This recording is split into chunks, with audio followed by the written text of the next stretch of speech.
Hi everybody and welcome, this is the Apostate Prophet. Many people have asked me to talk about the situation in Afghanistan and the advances of the Taliban. I have been loosely following the news, the updates on how the Taliban is proceeding and taking over city after city.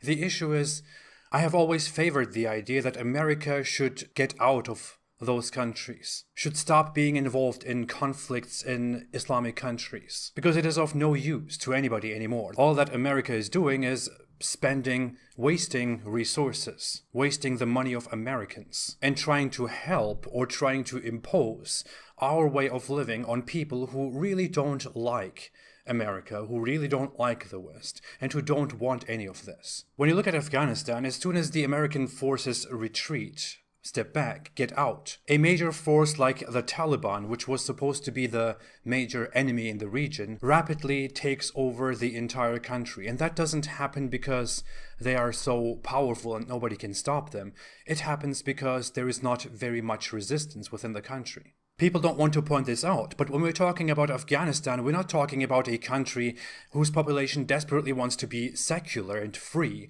but which is forced and oppressed by an extremist group like the Taliban. No, we're talking about a country whose population mostly wants to be ruled by strict Islamic laws. Yes, even Donald Trump pointed this out several years ago. The vast majority of the population of Afghanistan wants to be ruled with Islamic Sharia law. The vast majority of people in Afghanistan believes that women must be veiled, that it is an obligation to spread Islam to others, that people who leave Islam should be punished with death, that adultery should be punished with death, and so on.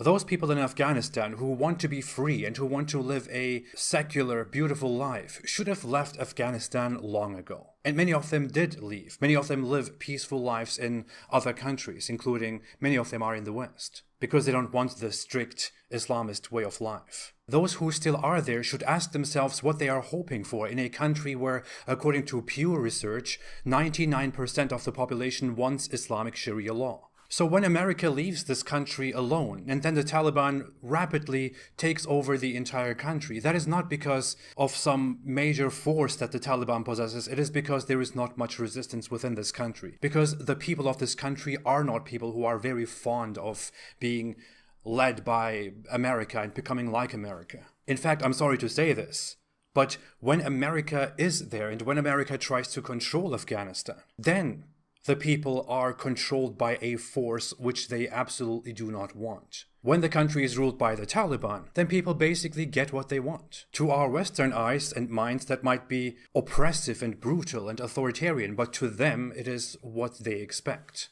And who are we to forcibly free people from the oppression they themselves want? Now, the Taliban is an extremist Islamist force. They did terrible things in the past, oppressed people in the past. There is a long history to it. They have come back and they have said that they have changed, that they want to approach things more peacefully. Of course, that's all bullshit. They will regain their power and then impose their strict laws upon everybody again and seek to expand their Islamist ideology. They call themselves the Islamic Emirate of Afghanistan, and their goal is to establish Islam fully and purely and to spread Islam. The Taliban is not like ISIS. They belong to different ideologies, and they don't even like each other. And that is not because one is peaceful and the other is not. No, they are both terrible. But they belong to different Islamic schools of theology. Groups like ISIS follow the Salafi or Wahhabi ideology, whereas the Taliban follows a Deobandi ideology, which is a distinct regional ideology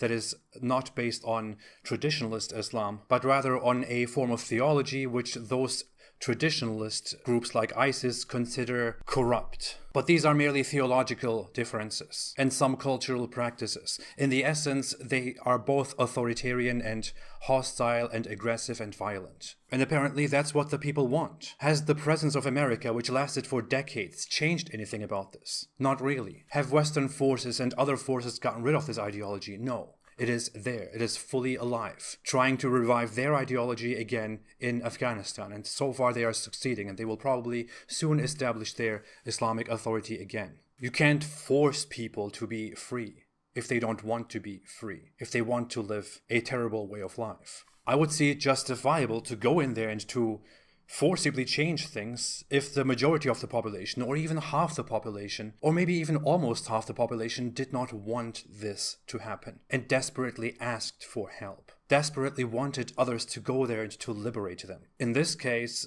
that is certainly not what is happening. All I hope for is that we can hopefully ideologically tackle this way of life of people that certainly affects individuals within that country who don't want it, and to make them see reason, to open their eyes, to make them stay away from Islam. That's all I want to say about this. As sad as it is to see that an Islamist force is taking over a country and once again establishing Islamic authority and power, what are you going to do about it? It may be better in the end for America to mind their own business, to take care of its own problems, as long as those forces around the world do not become a threat to parties which do not want them and do not become a threat to us. That's all I want to say about this issue, in my humble opinion. Thank you so much, and stay away from Islam.